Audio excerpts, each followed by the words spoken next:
नमस्कार, स्वागत है आप सभी का। ग्राउंड रिपोर्टर देख रहे हैं आप और मैं हूं आपके साथ कृतिका। बुलेटिन की शुरुआत करेंगे बड़ी खबर के साथ। मुख्यमंत्री योगी आदित्यनाथ आज इस वक्त गोरखपुर में मौजूद है, जहां पर उन्होंने जनता दरबार लगाया, जनता की समस्याओं को सुना और उसके बाद में अब से कुछ ही देर में फतेहपुर के लिए रवाना होंगे। तो लोगों की समस्याओं को सुनते हुए नजर आए मुख्यमंत्री योगी आदित्यनाथ। ये तस्वीर आपको दिखा रहे, कई समस्याओं का मौके पर ही निस्तारण भी किया गया और अब से कुछ ही देर में फतेहपुर के लिए मुख्यमंत्री योगी आदित्यनाथ रवाना होंगे। तो ये बड़ी खबर आप तक पहुंचा रहे हैं। अधिक जानकारी के साथ संवाददाता हरेंद्र दुबे जुड़ गया। हरेंद्र, क्या कुछ ताजा अपडेट है आपके पास में? जनता दरबार लगाते हुए मुख्यमंत्री नजर आए हैं और कई समस्याओं का मौके पर ही निस्तारण भी किया है। देखिए, उत्तर प्रदेश के मुख्यमंत्री योगी आदित्यनाथ का चौथा दिन दौरा था। चौथे दिन भी उन्होंने गोरखनाथ मंदिर में जनता दरबार लगाया। खासतौर से पूर्वांचल के अनेक जिलों से आई जनता ने अपनी समस्याओं को मुख्यमंत्री के सामने रखा और मुख्यमंत्री ने सबके निस्तारण के लिए अधिकारियों को निर्देश दिया। सबसे ज्यादा मामले जनता दर्शन में राजस्व विभाग के आए, जिसमें राजस्व विभाग के अधिकारियों को, कमिश्नर एवं डीओएम को सहित एसडीएम को उन्होंने सख्त निर्देश दिया कि मौके का मुआयना करके इनका मामले का जितनी समस्याएं हैं सबका निस्तारण किया जाए। खासतौर से मुख्यमंत्री के जनता दरबार में 400 से अधिक लोगों ने जनता दरबार में शामिल हुए और 400 लोगों की समस्याओं को सुनते हुए मुख्यमंत्री योगी आदित्यनाथ आज नजर आए। खास तौर से 4 दिन दिवसीय दौरे के दौरान उन्होंने जिस तरीके से मां कालिका की, मां दुर्गा की पूजा आराधना करके पूरे देश और प्रदेश की जनता के सुख समृद्धि की कामना की। खास तौर से मुख्यमंत्री योगी आदित्यनाथ ने आज जनता दरबार दर्शन लगा करके लोगों की समस्या सुनने के बाद बस चंद समय बाद ही यहाँ से रवाना होंगे। ठीक है, शुक्रिया तमाम जानकारी देने के लिए हरेंद्र।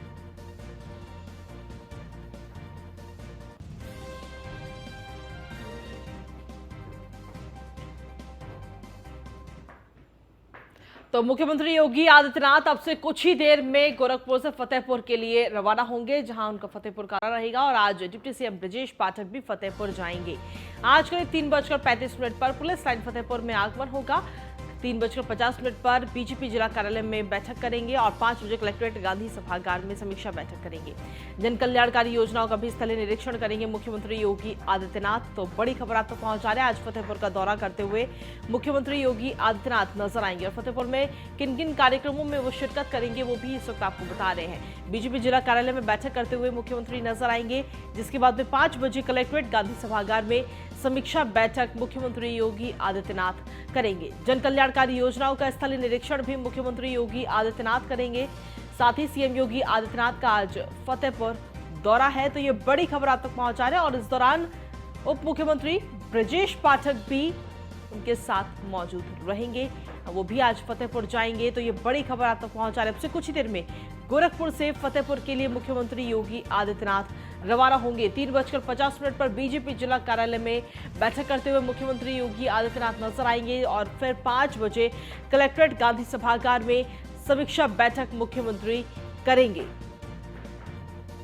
अधिक जानकारी के साथ संवाददाता जितेंद्र जुड़ गए। जितेंद्र, क्या कुछ ताजा अपडेट है आपके पास में आज के कार्यक्रम को लेकर मुख्यमंत्री के? देखिए, बता दें कि फतेहपुर में दौरा डिप्टी सीएम और सीएम का बताया जा रहा है, जिसमें लगभग 3:30 बजे फतेहपुर में पुलिस लाइन में उनका वाहन आएगा और उसके बाद पदाधिकारियों से समीक्षा बैठक करेंगे। कार्यकारिणी सदस्यों से भी जानकारी की जाएगी। जी, शुक्रिया तमाम जानकारी देने के लिए।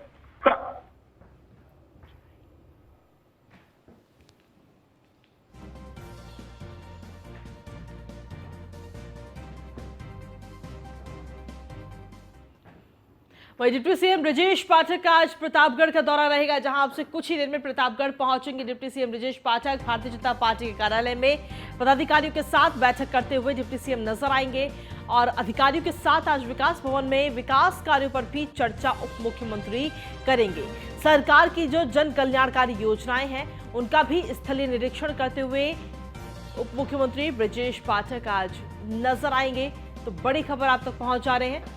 अधिकारियों के साथ विकास भवन में विकास कार्यों पर चर्चा उप मुख्यमंत्री ब्रजेश पाठक आज करेंगे।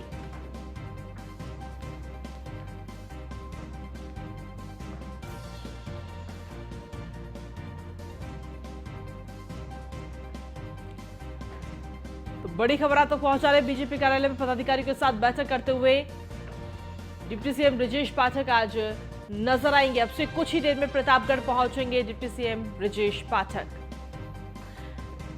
अधिक जानकारी के साथ संवाददाता मनोज सिंह जुड़ गए। मनोज, क्या कुछ अपडेट है आपके पास में ब्रजेश पाठक के प्रतापगढ़ दौरे को लेकर?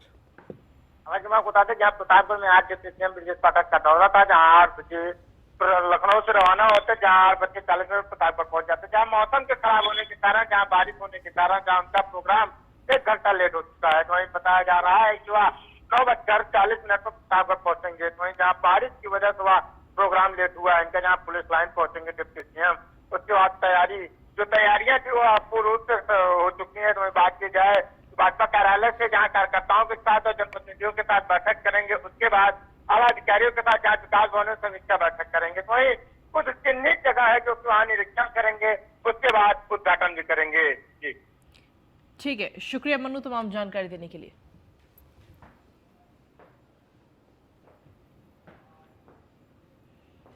और अगली खबर है लखनऊ से। निकाय चुनाव से पहले एक्शन में नजर आ रही है समाजवादी पार्टी। समाजवादी पार्टी ने कार्यकर्ताओं के लिए प्रशिक्षण शिविर शुरू कर दिया है। प्रशिक्षण शिविर में संविधान बचाव कार्यकर्ता का यह अभियान शुरू किया गया।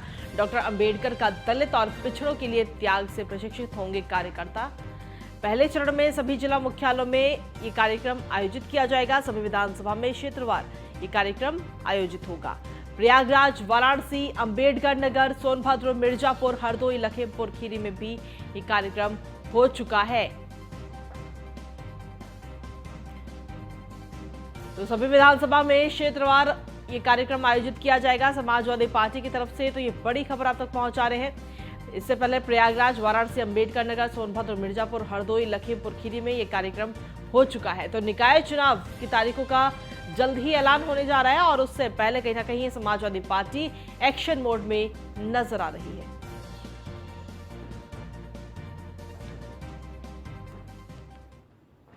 और इसी बीच ऐसी खबर जिसका असर सीधा आपकी जेब पर पड़ने वाला है। दरअसल आज रात से एक्सप्रेसवे पर सफर करना महंगा हो जाएगा। आधी रात से टोल टैक्स जो है 5 से 7% तक बढ़ोतरी की जा रही है। टोल टैक्स में 31 मार्च की आधी रात से टोल से गुजरना अब आपकी जेब पर असर डालेगा इससे कहीं ना कहीं। तो ये बड़ी खबर आप तक पहुंचा रहे हैं। 5 से 7% तक टोल टैक्स में बढ़ोतरी की जाएगी आज रात 12 बजे से।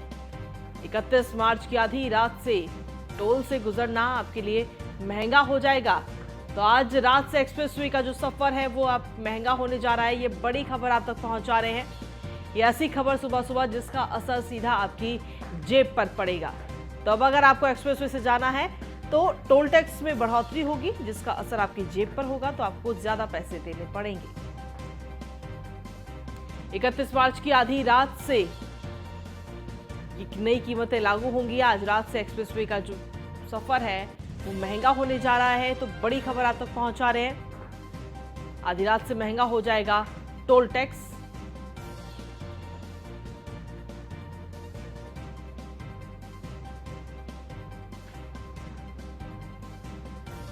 अधिक जानकारी के साथ अश्विनी द्विवेदी हमारे साथ जुड़ गए। सीधा उन्हीं का रुख करते हैं। अश्विनी, क्या कुछ ताजा अपडेट आपके पास?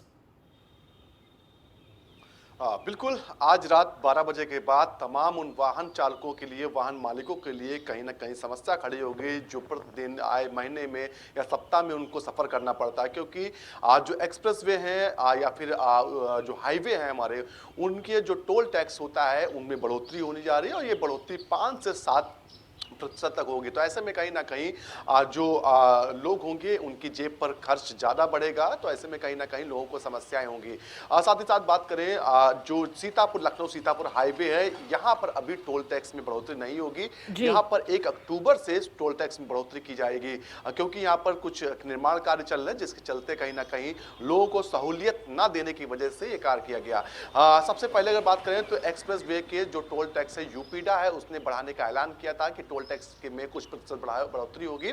उसके बाद एनएचआई ने भी केंद्र सरकार को भी पत्र लिखा था, उसने कहा था कि उत्तर प्रदेश में भी टेल टैक्स बढ़ाया जाए, जिसके बाद उन्हें अनुमति मिल गई और अनुमति मिलने के बाद अब रात 12 बजे से वो नया नियम, नया जो कानून होगा टोल टैक्स को लेकर के वो लागू हो जाएगा, दरें नई लागू हो जाएंगी, जिससे कहीं ना कहीं आम जन जीवन पर थोड़ा असर जरूर पड़ेगा, क्योंकि जब टोल टैक्स बढ़ेगा तो चीजें जो मालवाहक वाहन होते हैं उन पर असर पड़ेगा, जिससे महंगाई को भी थोड़ा सा बूस्ट मिलेगा, महंगाई भी बढ़ सकती है।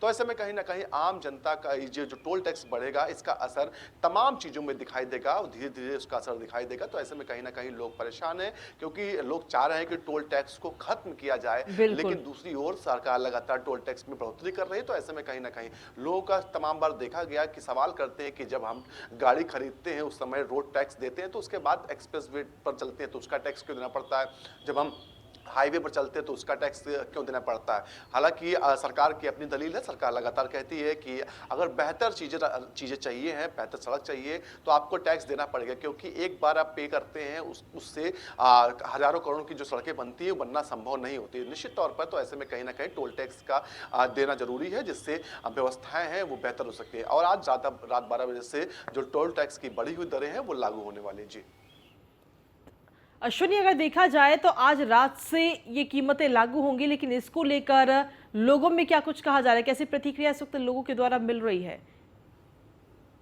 बिल्कुल, जब बढ़ोतरी, महंगाई बढ़ती है या फिर इस तरीके से टोल टैक्स में बढ़ोतरी होती है, सिलेंडर बढ़ोतरी होती है, तो आम जनता तो इससे परेशान होती है। कभी नहीं चाहेगा आम आदमी कि ये चीज़ें बढ़े, क्योंकि इसका सीधा असर उसकी जेब पर पड़ेगा, इसका असर पूरी व्यवस्था पड़ता है। क्योंकि जब महंगाई बढ़ती है, टोल टैक्स बढ़ेगा तो निश्चित तौर पर जो भारी वाहन सामान लेकर आते हैं उनका किराया बढ़ेगा, जब किराया बढ़ेगा तो जो चीज़ें हैं वो बढ़ेंगे, तो इसका असर सड़क से लेकर के घर तक पड़ता है। तो निश्चित तौर पर ऐसे में लोगों का कहना है कि टोल टैक्स में कमी करनी चाहिए, ना कि बढ़ोतरी करनी चाहिए। लेकिन सरकार का अपना काम है, सरकार अपने तरीके से सोचती है और निश्चित तौर पर उसी के चलते कहीं ना कहीं टोल टैक्स में बढ़ोतरी की जा रही है। चलिए ठीक है अश्विनी, आप लगातार बने रहिए, आगे और भी खबरों पर आपसे अपडेट्स और जानकारियां लेंगे। इसी के साथ चलिए बुलेटिन में आगे बढ़ेंगे। अगली खबर का रुख कर लेते हैं। उत्तर भारत के कई इलाकों में कल शाम से मौसम का मिजाज काफी बदला हुआ नजर आ रहा है। तेज बारिश के साथ तापमान में भी थोड़ी गिरावट आई है। मौसम विभाग से मिली जानकारी के मुताबिक 3 अप्रैल तक ऐसे ही बारिश के साथ तेज हवा चलने का अनुमान है। विभाग ने वेस्ट यूपी और पूर्वांचल में तेज बारिश की चेतावनी जारी की है। उत्तर प्रदेश के 27 जिलों के लिए ऑरेंज अलर्ट जारी किया गया है। वहीं मौसम विभाग के अनुसार शुक्रवार को दिन में राजधानी में मौसम ठंडा रहेगा। बादल और बारिश के कारण दिन में तापमान 28 डिग्री सेल्सियस तक रहने की उम्मीद है। 7 डिग्री सेल्सियस की कमी अधिकतम तापमान में आने की उम्मीद जताई गई है। वहीं राजधानी में पिछले 3 से 4 दिनों में लगातार तापमान में बढ़ोतरी हो रही थी, उसके बाद बारिश जैसी स्थिति उत्पन्न होने की आशंका बनने लगी। शुक्रवार की सुबह हुई तेज बारिश से मौसम एक बार फिर सुहावना हो गया है।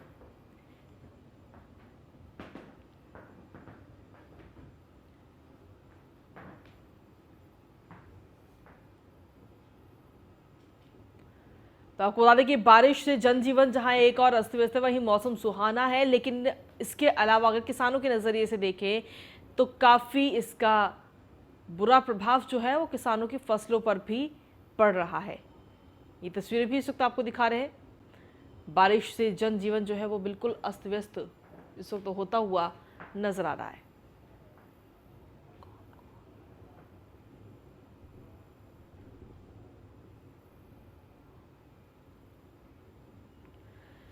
और इसी पर अधिक जानकारी देने के लिए हमारे साथ में हमारे संवाददाता आगरा से संदीप शर्मा जुड़ रहे हैं, अशोक जुड़ रहे हैं हमारे साथ बुलंदशहर से, और साथ ही अश्विनी हमारे साथ लखनऊ से बने हुए हैं। अश्विनी, सबसे पहले आप ही का रुख करेंगे, क्या कुछ ताज़ा अपडेट है? देखिए, ये जो बारिश इस वक्त हो रही है, जो बेमौसम बरसात है, इसका जहां लोग लुत्फ उठा रहे हैं, वहीं दूसरी ओर अगर दूसरी नजरिए से देखा जाए तो किसानों को भी काफी नुकसान हो रहा है इससे।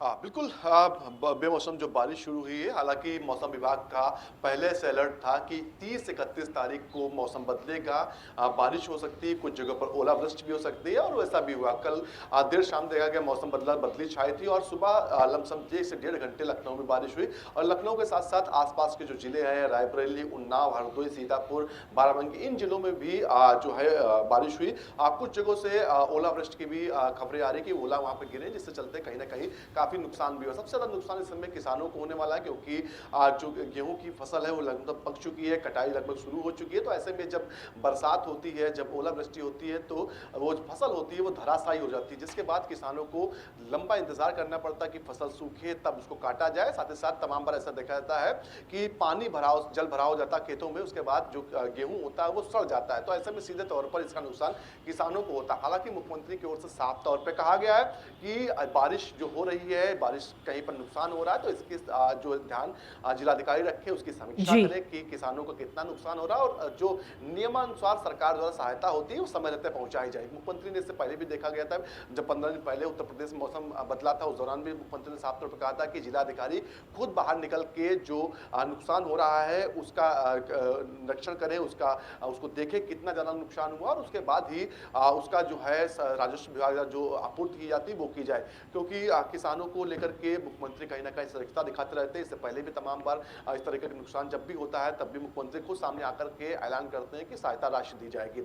लेकिन सबसे बड़ी बात है कि बेमौसम बरसात होने के चलते कहीं ना कहीं किसानों को समस्या हो रही है, किसान परेशान हो रहे हैं। और अभी जो मौसम विभाग का अलर्ट है कि फिर 5 तारीख को, 5 अप्रैल से लेकर के 7 अप्रैल के बीच में एक बार फिर मौसम में बदलाव हो सकता है। तो ऐसे में कहीं ना कहीं किसान चिंतित हो रहा है कि अगर ऐसे ही लगातार बदलाव होता रहा मौसम में तो निश्चित तौर पर उसकी फसल बर्बाद हो जाएगी।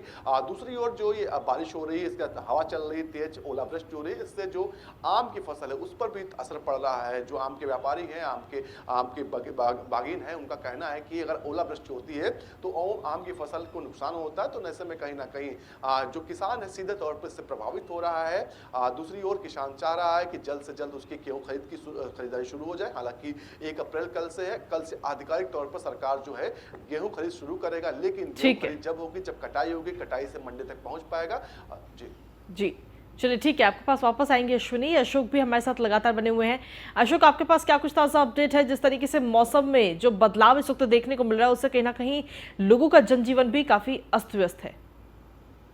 बिल्कुल कृतिका, आपको बता दूं कि बुलंदशहर वो जनपद है कि किसानों की धरती कहलाई हुई है, क्योंकि सबसे ज्यादा धरती है किसानों पर, और फसल जो बर्बाद है वो करीबन 70% गेहूं की फसल बिल्कुल बर्बाद हो चुकी है। क्योंकि बेमौसम बारिश ने किसानों की एक बार फिर रुला दिया है, क्योंकि देर रात से आंधी तूफान के साथ बारिश हो रही है, और जिसके चलते जो किसानों की जो पकवार फसल है वो बिल्कुल तिरपाल की तरह फैल चुकी है, और काफी नुकसान हुआ है बेमौसम बारिश ने।